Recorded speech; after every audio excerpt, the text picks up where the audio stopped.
इसका कोई उपाय तो होगा? नहीं डैडी, मानसी की हालत इतनी नाजुक है कि उसका अबॉर्शन नहीं हो सकता। वैशी, जानवर, मैं उसे नहीं छोड़ूंगा। समझ कर रखा है उसने मेरी बेटी को। कोर्ट में जाऊंगा मैं उसे ऐसे नहीं छोड़ूंगा। शांत हो जाइए। मैं अभी एडवोकेट देसाई को फोन करता हूँ। और फोन करके क्या कहेंगे कि मेरी बेटी का बलात्कार हुआ है, वो मां बनने वाली है? कौन मानेगा? कौन मानेगा आपकी बात? हमारी बेटी उनके घर गई थी, वो खुद चल के उसके कमरे में गई। जाइए और पीटिए ढिंढोरा। चले अदालत का दरवाजा खटखटाने। अगर अदालत नहीं जा सका तो कोई और तरीके से सोचना होगा। उस गुनहगार को सजा दिलाए बगैर मुझे चैन नहीं मिलेगा। यूं चीखने चिल्लाने से तो कुछ नहीं होगा ना। ठंडे दिमाग से सोचना होगा कि आगे क्या करें हम। मेरी तो कुछ समझ में नहीं आ रहा है। उस आदमी की एक हरकत की वजह से मुझे अपने आप को मर्द कहलाते हुए शर्म आती है। जी मैं आता है उस लड़के का गला घोट दूं, खून पी जाऊं उसका। ना उसका और सजा भुगत रही है मेरी बच्ची।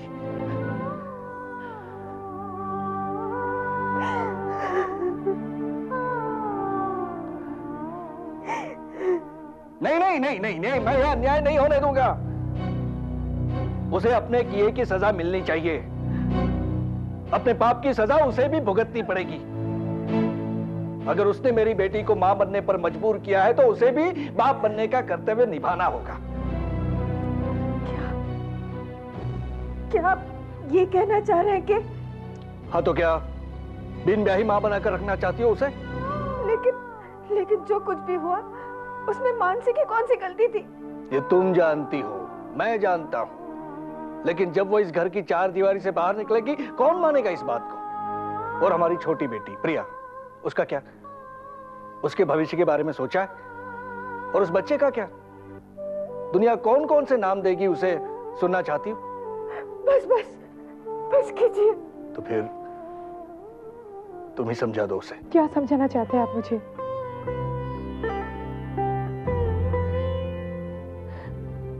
बताओ माँ, क्या समझाना चाहते हैं आप मुझे? पापा, क्या बात है?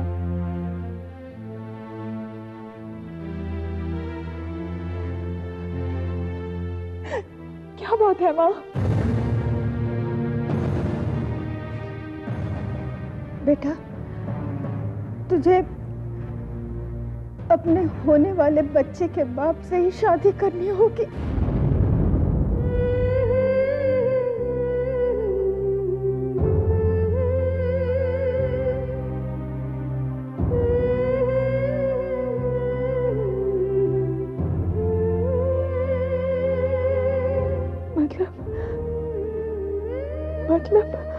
मतलब मुझे उस आदमी से शादी करनी पड़ेगी जिसने मेरा बलात्कार किया, जिसने मेरा बलात्कार किया।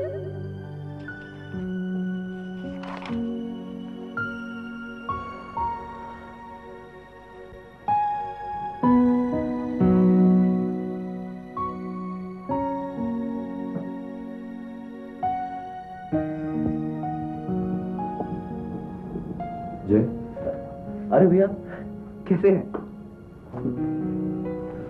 एकदम ठीक। तू कैसा है? बढ़िया। क्या बात भैया, आप नाराज हैं क्या मुझसे? अरे ऐसे क्यों कह रहा है? अरे नहीं, मैं तो मजाक कर रहा था। इतने दिनों बाद आना हुआ ना। अच्छा सुनिए, मैं एंगेजमेंट पार्टी के लिए कल शॉपिंग के लिए जा रहा हूँ, आप चलेंगे मेरे साथ? बिल्कुल चलूंगा।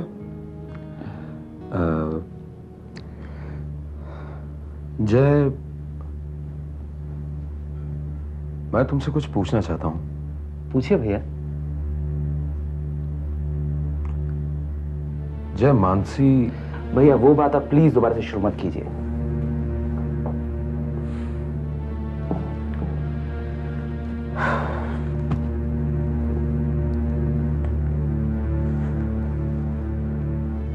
जय, मैं जानता हूं कि जो कुछ उसने कहा गलत है, लेकिन कहीं ऐसा तो नहीं कि गलती से या एक पल की कशिश में। भैया आप मेरी बात का यकीन क्यों नहीं करते? मैंने ऐसा कुछ नहीं किया है। देखो जय, मुझे तुम्हारी बात पर पूरा विश्वास है, लेकिन मानसी की आंखों में, केतकी की आंसू में मुझे कहीं कुछ सच्चाई नजर आती है। आप मुझ पर शक कर रहे हैं भैया? नहीं, मैं तुम पर शक नहीं कर रहा, लेकिन मैं कल ही बड़ौदा से आया हूं और जो खबर मैंने सुनी है उसे सुनकर कुछ उलझन में पड़ गया हूं। क्या खबर? मानसी प्रेग्नेंट है।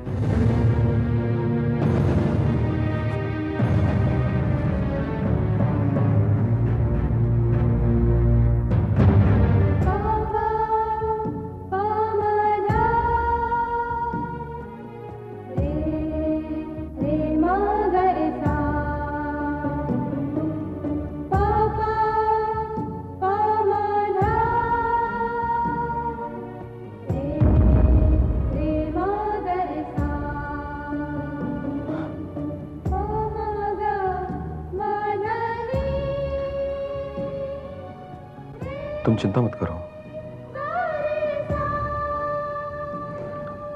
हो सकता है मानसी कहीं और किसी और। नहीं, मानसी ऐसा नहीं कर सकती।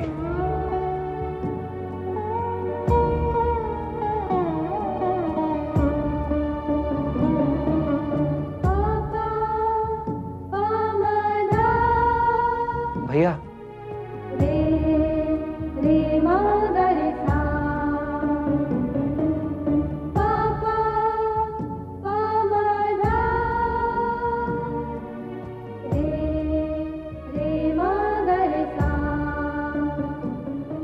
Excuse me?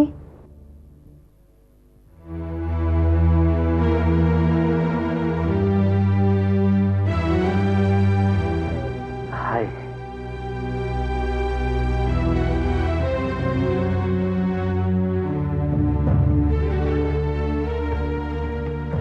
आप दरवाजा क्यों बंद कर रहे हैं? I said open the door. What's wrong in it? We are engaged. I said open the door. Mansi pregnant, Mansi pregnant, Mansi pregnant. जय। हाय। अरे क्या हुआ तुम्हें? कुछ नहीं, जुकाम। अच्छा, तुम्हारी शॉपिंग हो गई? नहीं, मैं कल जा रहा हूँ। देखो मैंने अपनी शॉपिंग कर ली। ये कलर कैसा है? अच्छा है ना? एक्चुअली मैं हरा कलर लेने वाली थी, लेकिन मेरी सहेलियां मुझे चिढ़ाने लगी, कहने लगी कि तुम अपनी सगाई की साड़ी ले रही हो या अपने गोद भराई की। गोद भराई? एक्चुअली इसके बारे में कभी हमने सोचा ही नहीं ना। किस बारे में? शादी के बाद हर पति पत्नी बच्चों को लेकर। Listen, can we go out somewhere? इस चार दीवारी में बहुत दम घुट रहा है। अभी अभी तो मैं आई हूँ जय, और तुम? नहीं, let's go out somewhere. बहुत I'm feeling very uneasy. बहुत जिद करते हो तुम, बच्चों की तरह जिद कर। बाहर चलते हैं। Let's go. चलो।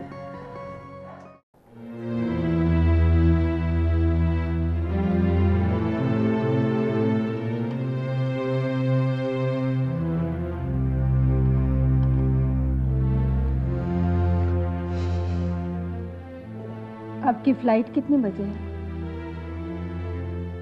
1000 बार जा चुका हूं इस फ्लाइट से बंबई। नाराज क्यों हो रहे हैं आप? तुम पर नहीं रत्ना, मैं अपने आप पर गुस्सा हो रहा हूं। देखिए, इन हालात में तो हमें एक दूसरे को संभालना है। मैं समझ सकती हूँ कि आप पर क्या गुजर रही है। जिस घर में हमारे सपने, हमारी इज्जत को कुचला गया, वहीं जाकर आपको हमारी इज्जत की भीख मांगनी पड़ेगी। ये भीख मैं सिर्फ अपनी बेटी के लिए मांग रहा हूं। मुझे इस बात का डर नहीं है कि वहां जाकर मेरा अपमान होगा। मुझे सिर्फ उस लड़के की शक्ल देखने के ख्याल से गुस्सा आ रहा है। जिस जानवर ने मेरी बेटी की जिंदगी बर्बाद की, उसी जानवर से उसके एहसान की भीख मांगने मुझे जाना पड़ रहा है। लेकिन अब तो वही है जो हमारी बेटी की जिंदगी और इज्जत बचा सकता है।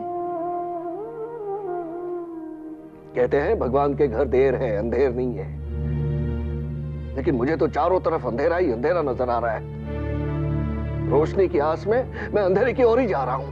शांत हो जाइए आप, शांत हो जाइए। अभी तो सिर्फ एक दो लोगों के ताने सुनने पड़ेंगे, लेकिन अगर ऐसा नहीं हुआ तो सारी दुनिया को पता चल जाएगा और फिर हम मुंह दिखाने लायक नहीं रहेंगे। क्या ये बर्दाश्त कर सकेंगे आप? रत्ना, मैं अपने आप पर आए हुए कोई भी दुख को बर्दाश्त कर सकता हूं, लेकिन मेरी बेटी नहीं, उस पर आए हुए कोई भी दुख को झेल नहीं सकता। मैं नहीं बर्दाश्त कर सकता।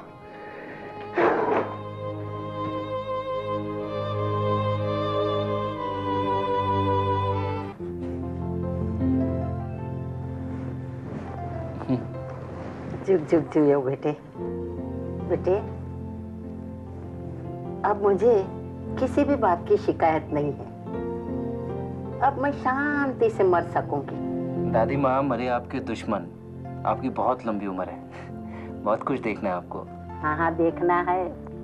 जूही के साथ तुम्हारी मंगनी देखूंगी, तेरी शादी में मजे करूंगी, और इसके अलावा मुझे कुछ भी नहीं करना है और कोई इच्छा नहीं है बेटे। दादी माँ प्लीज ऐसा मत कहिएगा। बेटे बचपन से तू मेरा लाडला रहा है। वैसे तो हर माँ को अपने बच्चे पोते पोतिया बहुत प्यारे होते, लेकिन तू हमेशा मेरे लिए सबसे हटकर हो। हटकर अच्छे में या बुरे में? अरे बेटा, बुरा तो तू कभी हो ही नहीं सकता। बचपन से तू सबका कहा मानता है, और सबसे ज्यादा तूने मेरा जितना ख्याल रखा है उतना तो मेरे खुद के बेटे ने भी नहीं रखा बेटा। इसलिए तो जब उस लड़की ने तुझे भला बुरा कहा तो मैंने उसे बद्दुआ दे दी। भगवान करे उस लड़की को। बहुत वक्त हो गया दादी माँ, आप सो जाइए। हाँ हाँ सो जाती हूँ बेटे। देख बेटे, मैं तेरे लिए क्या लाई हूँ। क्या है दादी माँ? ये तेरे दादाजी की निशानी है, अपनी कुलदेवी का लॉकेट। ले, इसे तू अपने पास रख ले बेटे। पर आप मुझे क्यों दे रही हैं दादी माँ? बेटे, इस पवित्रता का सम्मान तुझसे ज्यादा और कौन कर सकता है बेटे। बचपन से तुझे देखती आई हूँ कि हर नारी को देवी की तरह पूजता आया है तू, इसलिए इस देवी का स्थान तेरे पास है बेटे। इस शक्ति का प्रतीक ले बेटे, रख ले तेरे पास, ले।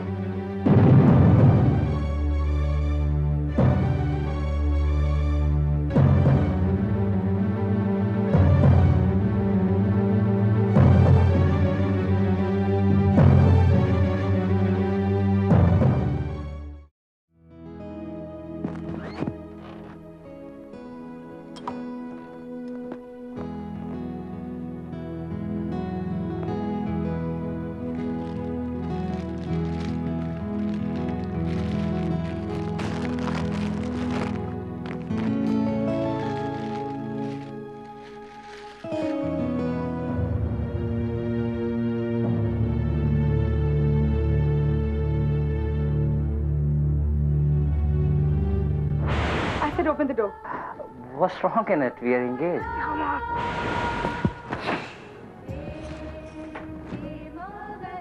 जय, इसे धुलवाना है? अरे भाभी नहीं, मैं कर लूंगा। हाँ हाँ, कुछ दिन कर लो, उसके बाद तो आने वाली है तुम्हारा हर काम करने वाली। सच बताऊं जय, मेरा भी बहुत दिनों से सपना था कि मेरी भी एक देवरानी आए, उसके साथ मैं खूब मजे करूं। उसके आने के बाद तो मैं सिर्फ आराम करूंगी। घर में सभी लोग बहुत खुश हैं।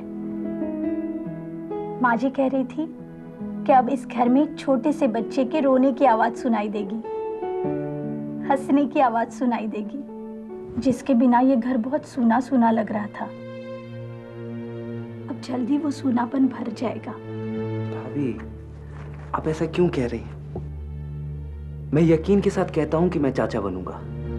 बस दिल छोटा मत कीजिए, भगवान पे भरोसा कीजिए, सब ठीक हो जाएगा। हाँ, उसी के न्याय पर तो मुझे भरोसा है। भरोसा शब्द से अब मुझे नफरत होने लगी है। मुझे नहीं लगता इस दुनिया में न्याय नाम की कोई चीज है। शांत हो जा बेटा, शांत हो जा। इतने दिनों तक चुप ही तो थी माँ। जब भी मैं चीख चीख कर सच्चाई बताना चाहती थी, मेरी आवाज घोटती गई। लेकिन आज बेटा, मजबूरी में हमें कभी कभी वो काम भी करना पड़ता है जो नहीं करना चाहिए।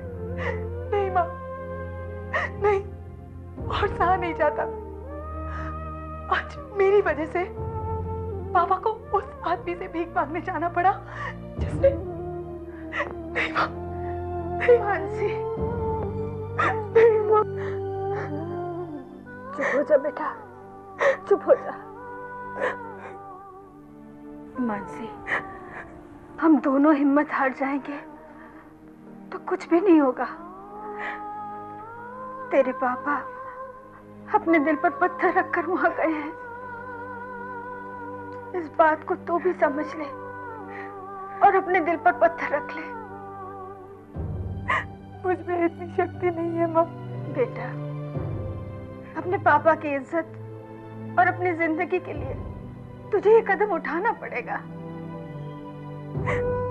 मैं कैसे शादी कर लूं उस आदमी से?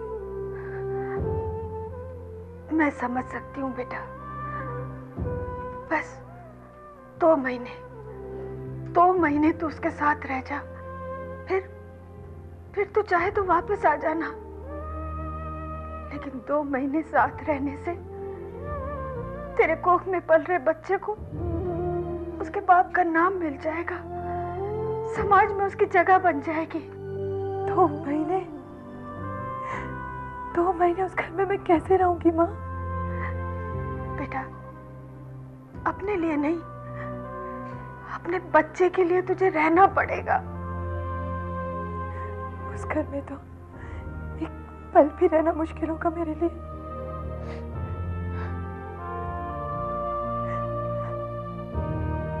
बेटा, हम कोशिश करेंगे कि तुझे ज्यादा से ज्यादा वक्त हम अपने पास रखें। किसी न किसी बहाने तुझे बुलवा लिया करेंगे। लेकिन थोड़े दिन तुझे ये तकलीफ सहनी पड़ेगी बेटा।